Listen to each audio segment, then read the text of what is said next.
જય શ્રી કૃષ્ણ મિત્રો અધિક માસ એટલે ભગવાન પુરુષોત્તમને પ્રસન્ન કરવાનો સુવર્ણ અવસર ને આ પવિત્ર માસ દરમિયાન ઘણા ભક્તો ભગવાન પુરુષોત્તમને આરાધવા માટે કેટલાક નિયમો જેવા કે ઉપવાસ, એકટાણા, બ્રહ્મ મુહૂર્તમાં ઉઠવું, જપ, દાન, મૌન, ફળાહાર વગેરે આવા અન્ય અનેક નિયમોનું પાલન કરે છે, જેનાથી તેમનું આધ્યાત્મિક જીવન સંપૂર્ણપણે બદલાઈ જાય છે. પણ મિત્રો, એક વાત જે અમુક લોકો જાણતા નથી કે જેટલું નિયમો લેવાનું મહત્વ હોય છે એટલું જ અધિક માસ પૂર્ણ થયા પછી આ નિયમોનું શાસ્ત્રોક્ત રીતે વિસર્જન કરવું ખરેખર જરૂરી હોય છે. ને ચાલો આ વિડીયોમાં આપણે પુરાણોના આધારે જાણી લઈએ કે અધિક માસ પૂર્ણ થયા પછી આ નિયમોનું વિસર્જન કેવી રીતે કરવું, તેમજ ક્યાં ક્યાં નિયમોને કેવી રીતે સમાપ્ત કરવા જોઈએ. ને જો તમને આ માહિતી સારી લાગે તો એક લાઈક અવશ્ય કરજો અને તમારા મિત્ર અને પરિવારમાં પણ શેર કરજો, જેથી કરી તેઓ પણ આ માહિતીનો લાભ ઉઠાવી શકે ને સાચી વિધિ દ્વારા પોતાના નિયમોનું વિસર્જન કરી શકે.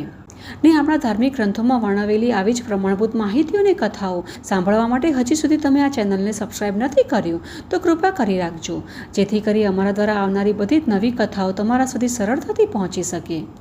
મિત્રો, શાસ્ત્રોમાં કહેવામાં આવ્યું છે કે અધિક માસ ત્યારે આવે જ્યારે સૂર્ય અને ચંદ્ર વચ્ચેનો ગણતરીમાં તફાવત આવે.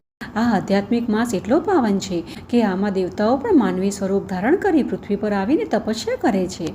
બૃહન્નારદીય પુરાણમાં મહર્ષિ વાલ્મીકીએ સ્વયં કહ્યું છે કે અધિક માસમાં કરેલું એક દાન અન્ય માસમાં કરેલા હજારો દાન સમાન ગણાય છે. આ માસમાં કરેલું એક જપ અન્ય વખત કરેલા 1,00,000 જપ બરાબર હોય છે. અને આ માસમાં કરેલો વ્રત બ્રહ્મ હત્યા જેવો મહાપાપોનો નાશ કરી અશ્વમેઘ યજ્ઞ જેટલું પુણ્ય આપે છે. આ માસમાં લીધેલો એક નિયમ અનેક પ્રકારના દુષ્ટ કર્મોથી મુક્તિ અપાવે છે. તેથી જ લાખો ભક્તો આ માસમાં કઠોર નિયમો લે છે, જેમ કે ઉપવાસ, જપ, ધ્યાન, દાન, મૌન, ફળાહાર અને બીજું આવું ઘણું બધું.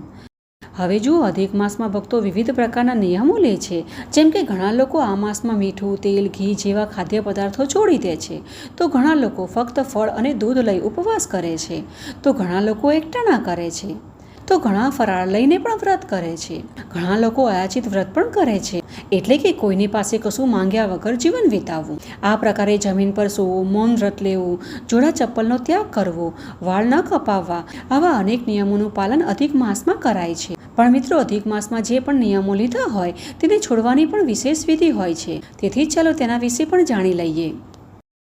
હવે જો કોઈ પણ ભક્તે અધિક માસ દરમિયાન સામાન્ય ભોજનનો નિયમ રાખ્યો હોય તો માસ પૂર્ણ થયા પછી બ્રાહ્મણોને ભોજન કરાવવું જોઈએ.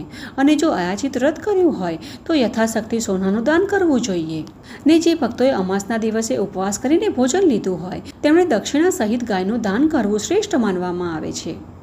તેમજ ફળાહારનો નિયમ રાખનારાઓએ ફળનું દાન કરવું, તેલનો ત્યાગ કરનારાઓએ ઘીનું દાન કરવું અને ઘીનો ત્યાગ કરનારાઓએ દૂધનું દાન કરવું, અને જો ઘઉંનો ત્યાગ કર્યો હોય તો ચોખાનું દાન કરવું, અને જમીન પર સૂવાનો નિયમ રાખ્યો હોય તો સૈયા અથવા પથારીનું દાન કરી પોતાના નિયમને પૂર્ણ કરવો જોઈએ.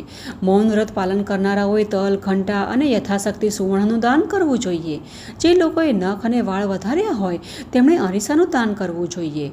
જોડા ચપ્પલનો ત્યાગ કરનારાઓએ જોડાનું દાન કરવું જોઈએ.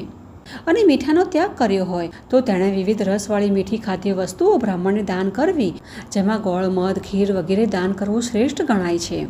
જો આખો મહિનો દેવદાન કર્યું હોય તો તાંબા પિત્તળનો દીવો અથવા માટીનું કોડિયું દાનમાં આપી શકાય. અને એકાંતર ઉપવાસ કરનારાએ 8 માટીના અથવા સોનાના ઘડા વસ્ત્ર સહિત દાનમાં આપવા જોઈએ. પુરાણોમાં કહેવામાં આવ્યું છે કે અધિક માસની સમાપ્તિએ 30 લાડવા, જોડા એટલે કે ચપ્પલ અને યથાશક્તિ દાન બ્રાહ્મણોને આપવાથી વિશેષ પુણ્ય પ્રાપ્ત થાય છે, કેમ કે બ્રાહ્મણો પુરુષોત્તમના પ્રતિનિધિત્વ માનવામાં આવે છે. અને હા, તમે જે કાંઈ પણ પોતાની યથાશક્તિ દાન કરો, પણ દાન આપતી વખતે ભક્તિ અને શ્રદ્ધા રાખવી અને કોઈને ઉપયોગી થાય તેવી વસ્તુઓનું જ દાન કરવું, કેમ કે દાન કરવું મહત્વનું છે, તેની કિંમત નહીં. અને કોઈની દેખાદેખીએ પણ ક્યારેય દાન ન કરવું. ને દાન કરતી વખતે ભગવાનને પ્રાર્થના કરવી કે હે પ્રભુ, આ નિયમો મેં તમારી પ્રસન્નતા અને તમારી સેવામાં લીધા હતા. હવે તમારા આશીર્વાદથી આ નિયમો પૂર્ણ કરું છું. આ દાનથી મારા અધિક માસની સાધના સિદ્ધ થાય. આમ કહી પોતાના નિયમોનું વિસર્જન કરવું જોઈએ. શાસ્ત્રો અનુસાર અધિક માસમાં કરેલા વ્રત, ઉપવાસ અને નિયમો બ્રહ્મ હત્યા જેવા મહાપાપોનો પણ નાશ કરે છે અને અશ્વમેઘ યજ્ઞ જેટલું પુણ્ય ફળ આપે છે.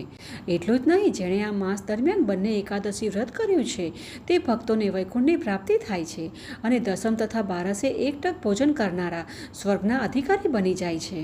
અંતમાં અધિક માસનું વ્રત પૂર્ણ થયા પછી યથાશક્તિ દક્ષિણા આપવી, બ્રાહ્મણોના આશીર્વાદ લેવા અને ભગવાન પુરુષોત્તમનો આભાર વ્યક્ત કરવો અત્યંત જરૂરી છે. તો મિત્રો, આ પ્રકારે નિયમો માત્ર લેવાના જ નહીં, પરંતુ શાસ્ત્રોક્ત રીતે છોડવા પણ એટલું જ મહત્વનું છે.